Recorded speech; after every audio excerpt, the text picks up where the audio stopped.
Hello, I'm Eleanor Hayward here today on Skyward TV. Really thrilled to be sharing information about spirituality and mental health on the path of truth and reconciliation, of the path of decolonization. So if you're interested in personal and planetary wellness, you're in the right space today. A brief land acknowledgement.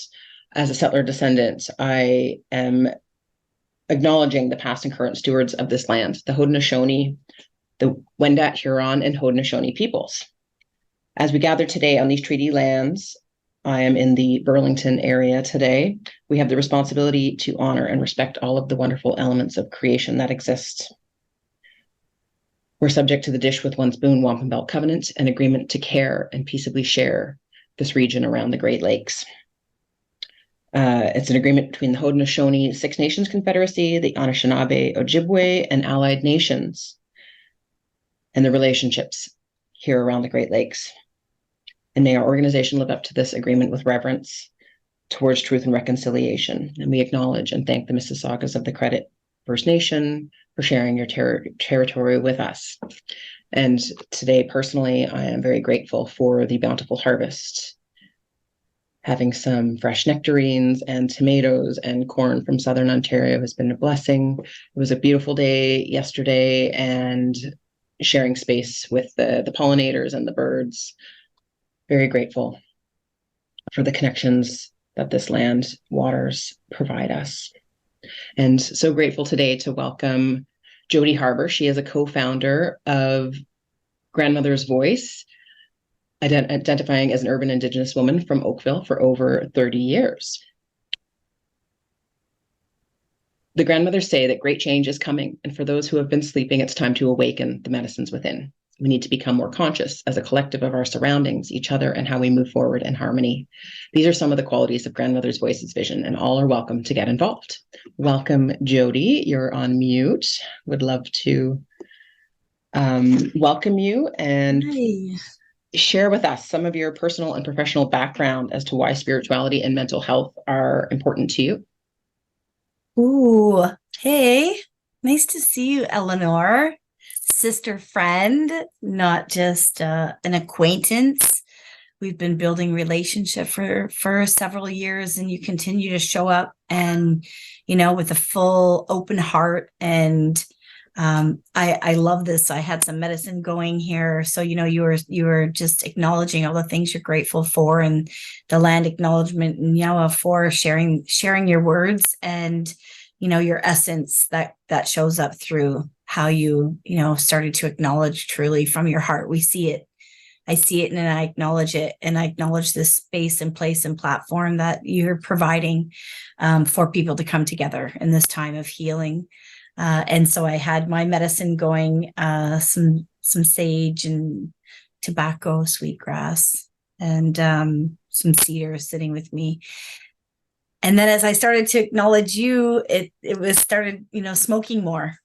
And so, I really felt like I needed to share this smudge, and just really for myself to be able to sit with you and speak my truth in these words. I don't, I always try to plan, like, give me a heads up. What are we talking about? But, when we're talking about this kind of information, speaking from your heart and connection, there's really no way to prepare, because, I know I'm here to share with you my story and just, why and how, I just as a woman really wanting to know more and more connection, I just, didn't realize how much my Indigenous bloodline, intergenerational trauma, intergenerational, just everything that I carried from, that I didn't even have the consciousness of. I didn't know that I was even living with this connection. I always knew I was Indigenous growing up. My great grandmother was of the Cayuga Nation on from my dad's side. And he's, my dad was gone actually. It was 30 years this year. And him and his mom and my great grandma, his grandma, all died of used to just say suicide, but I think it's more colonial and societal suicide, not being welcome, not having a place in society, from the, I guess, the plague of alcoholism, the plague of genocide, the plague of raping and pillaging land. Like, this is the truth. And I had no idea. I just, in my mind, remembered the time I spent with my father growing up when, we were shunned from restaurants. And I didn't even really think of it. As an urban Indigenous woman, I went through life and he passed away. And my mother was, is such an amazing woman. Has always, said to us that, she never understood his illness or never understood his pain. But what she did was she always told us how proud he was to be an Indigenous and an Indian, but always instilled in us to be proud that we were Indigenous. So, or a proud Indian. Don't ever let anyone take that from you. And so one day I feel like I woke up when I was in pain, like just chugging through life, like probably everyone else, surviving. Because I think that was the time that we've been in for the last, centuries. We're just surviving. Visitors were coming and people were trying to find a new life and a better world. And then we woke up, in the last 10 years, however many it's been from, Truth and Reconciliation. It was long before then, our ancestors knew that we were being colonized. And our ancestors knew before that we were going to be colonized. And so when I look at, spaces like this where we get to speak about, who I am, what I know for sure, like I'm an expert in my own life. And I will never, I will never say that I'm, an elder or have knowledge. I have my own, that can teach other people. I believe that my being from my life experiences will teach other people by me just being who I am, and sharing, times like this. So thank you so much for my heart to yours and, everyone behind you that is making this opportunity happen, to be able to share that, we're in a time that we can acknowledge our connection to our ancestors. And that's pretty much what happened to me in a time of pain and struggle and wanting balance in my life. And, I found myself on the land, praying to the earth, sitting under a tree and crying and asking for, clarity, asking for strength, saying, I surrender. Tell me, show me how to be a good woman, how to be a good mom, how to just show up in society so that I can add to the society in a good way. And that's what I did. I asked the sun. I had no idea in that moment that I was doing what my ancestors wanted me to do. And when I asked and promised myself in that moment, connected to the ground and the air and, the elements and the animals around me, I said, I will watch. I promise I will watch. I promise I'll pay attention. I promise I'll listen. Just tell me how to do this in a good way. And, it started to happen. Things just started to happen. Phone numbers came out, fell out. People, the people that I would bump into or interact with in life, they showed up with a purpose or a meaning. They showed up with, something to teach me. They weren't just, somebody walking past me. Yeah. So I'm here to just talk about that. And I'm honored. And those connections to the air, the trees, the land, your ancestors, like we're all connected there. And I think that's why I'm passionate. I first heard about the residential schools, I think it was about 2013, when there was a presentation at the Halton Regional Building, and it was just a fry pan to the face to me that I'd never heard of this before. And I believe there was a hunger strike by an elder woman in Ottawa as well at the time, and just trying to get the attention of people. It's been more in the news, I think, more in people's consciousness since the 215, I believe was the number, and it's grown exponentially since when the children were found in the burial sites near the residential school sites, which were really institutional colonial structures, a partnership between church and state. And I understand that colonization is very much an institutional, structural, policy-driven issue of extraction and exploitation of resources and people, and that there's, you use the word genocide, and I think it's really important to acknowledge these big words, because we're here to talk about spirituality and mental health, and I think that's really important. But that's the goal of truth and reconciliation, is you have to tell the truth first before we can reconcile. And how do we shift the mindset? How do we shift the values of what's normal in this culture and what we take for granted? Because I think that this really presses upon people in how they think and how they feel and how they behave. And like when I hear that you said that you weren't welcome in restaurants, that just breaks my heart. And I want to learn more about what colonization and decolonization mean to you, with this overarching theme of Skyward TV and the spirituality and mental health. Can you speak to that, please, Jody? It's a big loaded question. Yeah, I'm like, what? That's a lot, but it's the reality. And I think, first, I want to say, again, go back to, who I am and, what right do I have to sit on this platform with you, right? So anyone else could be sitting here. I just want to say that there are so many other people that have a story like mine. I don't look Indigenous enough. I'm not Indigenous enough. I wasn't raised on a res. But what I know is my truth is that I'm connected. I'm connected to spirit. I'm connected to self. I'm connected to people, that land. And, when I look at, what our society is today, I'm not afraid. I feel like there is hope, there's change coming.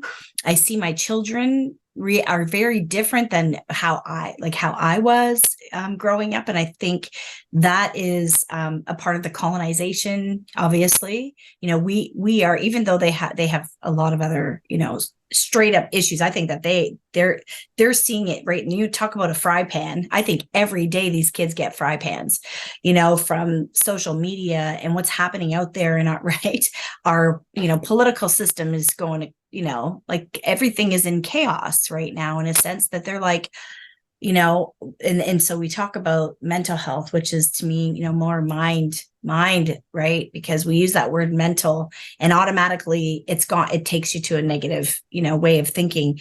So, just knowing that where we are today and where I'm at, I'm one of those people that my mind goes everywhere, right? And probably tell even with my conversation, right? It's just, I have so much to say, but I really at some point had to really choose, what is my purpose? What is my purpose with Grandmother's Voice? What is my purpose right now and role in society, and where I show up is to just be I don't even know where to start with colonization. All I know is it messed up the people. It messed up the minds of the people. It disconnected them from their spirit. And, everything that I say here is shared knowledge. I acknowledge all of the elders that I support right now and work with, that I've, when I was out somewhere in an event, or I saw online, someone shared something in words that resonated with my spirit, my soul, my mind. And so when I repeat it, I acknowledge everyone that I've been with in my past, because as I'm speaking, I'm hearing and seeing, those elders and people that have shared these words with me as well. So, but I know that we are in a time of great healing. And, when they say education, is what got us into this mess. And, Murray Sinclair that mentioned that, right? Like, and we just automatically took that on, and we're like, education needs to get us out of this. And what does that mean? And so we're just like a society that's all caught up in what is said in language. And I really believe that we're in a time that the language is going to come from our spirit, and it's going to come in whatever form that resonates with you. And we know as people, some of us, have more gifts than others in creative ways. And so for me, colonization is what you choose, and that resonates with you to look at, because we can't do it all. We can't look at it all from all of these different angles of what it means. And there's so much out there, but what I do know is the colonization of this country was to control. Yeah. And how do you do that? You change the minds of the people, and through the systems of oppression that have been created through colonization, government, education, all of these systems that they control from the money, right, is what has changed the minds of the people. Mm-hmm. And we don't even know it. A lot of people, and when we say we're just waking up, I think that's what people are realizing, that this country, we call it, was in Turtle Island, North America, the world, right, was created off of capitalism, control, and we just were surviving. But now we're awake. And so we have to choose what part of colonization we want to make a difference in, because I think we can get crazy with where do we go first? What do we do?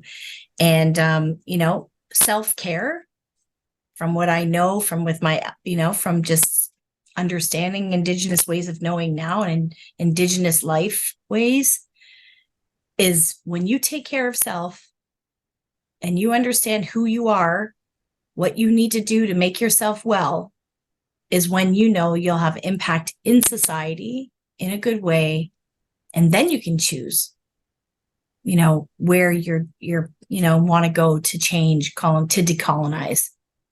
But until you decolonize yourself, which is right through mental health, mind, body, spirit, wellness, you'll never know your true self. You can say you do, but you never will until you really focus on self. That's just me. That's where I was.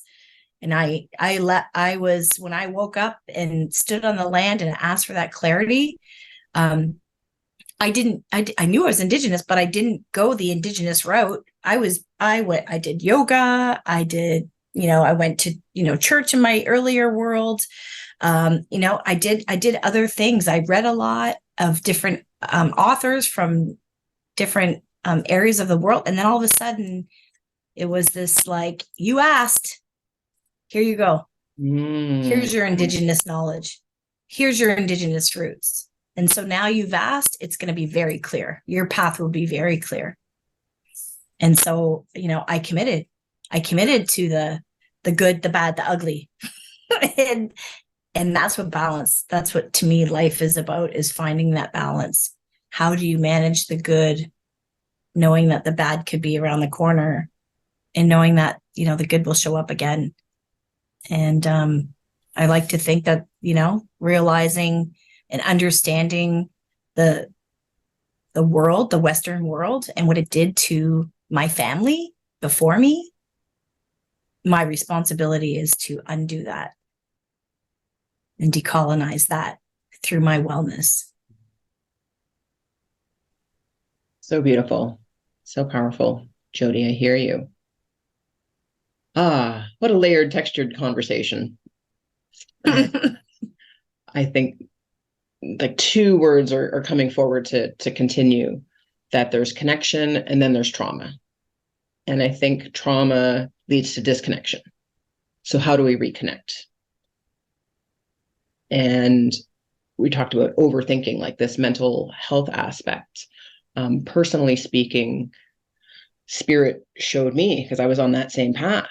And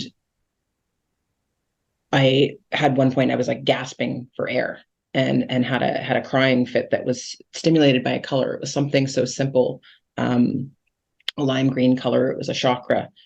But I realized that I was an overthinker.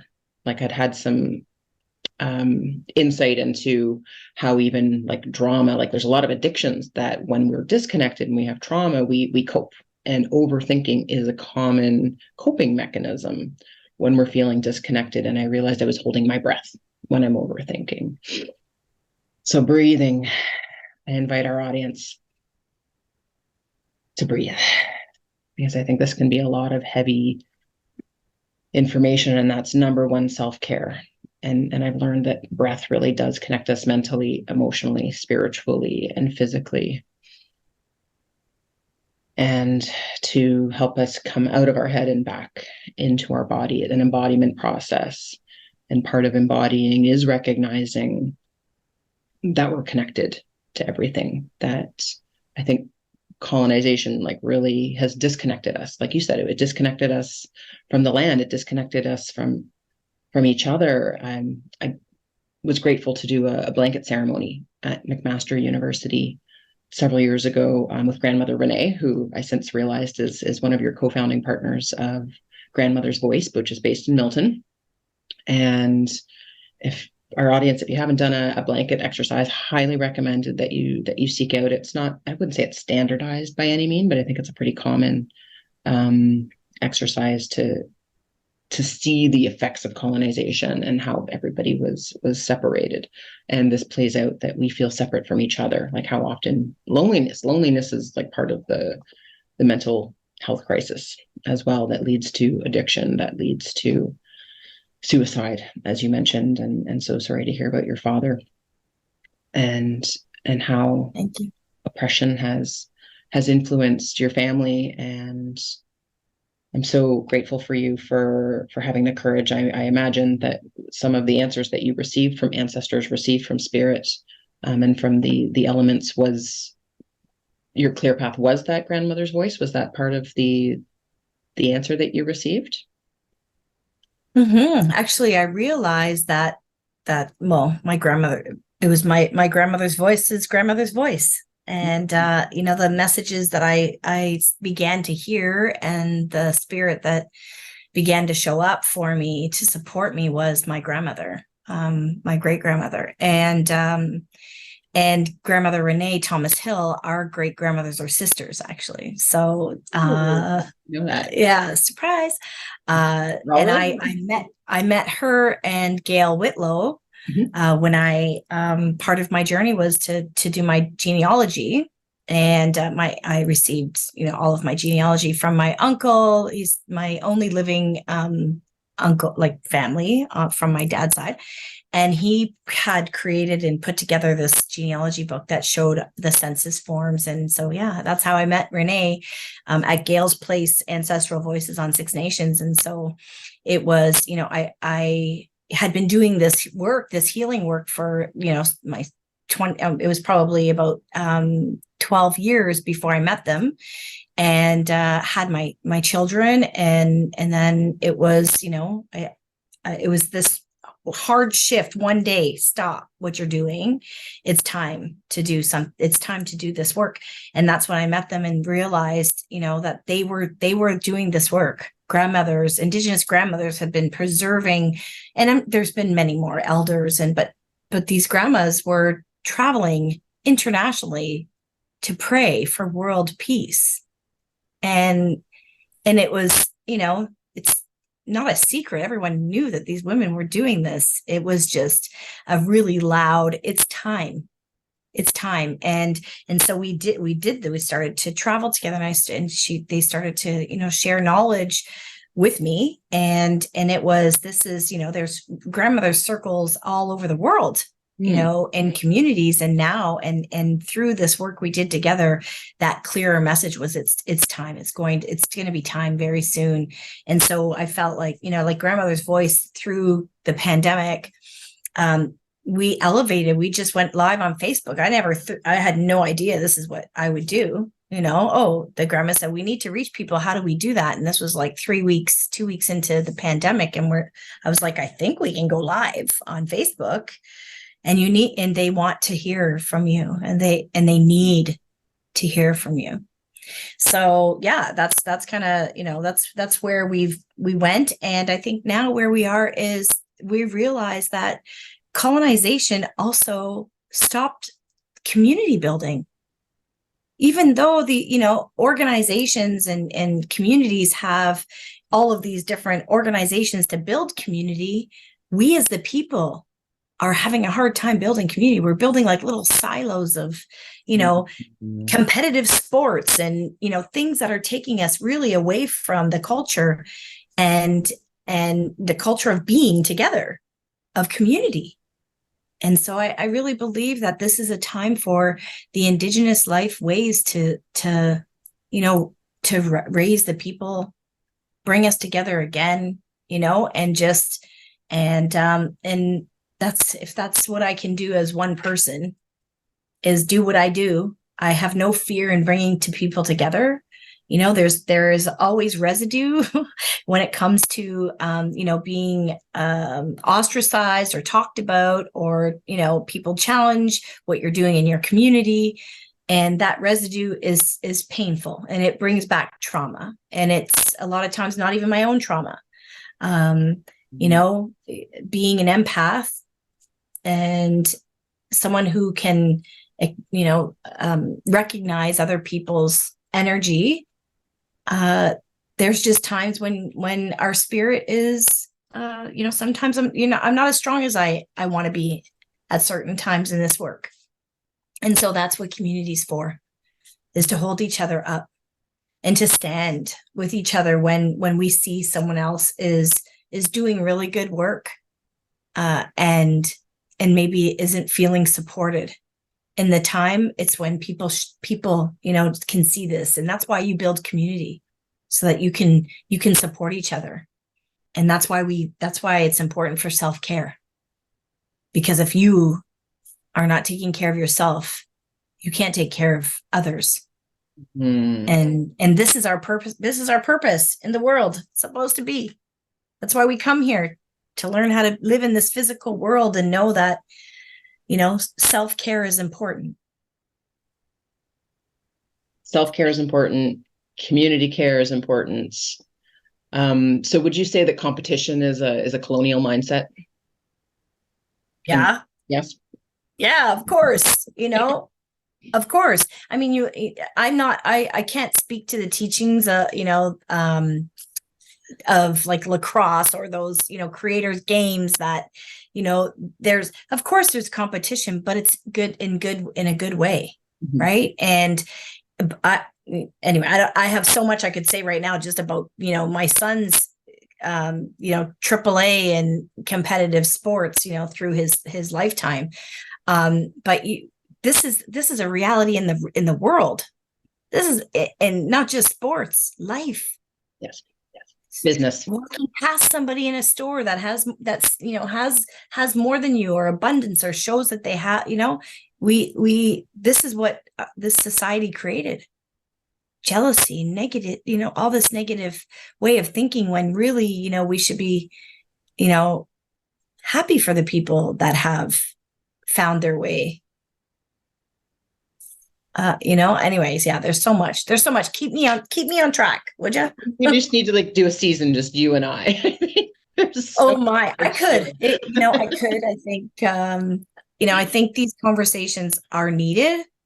Mm-hmm. Because there's people listening that maybe they don't have anyone to engage in this conversation. And that's what I've learned with Grandmother's Voice, from getting feedback from people.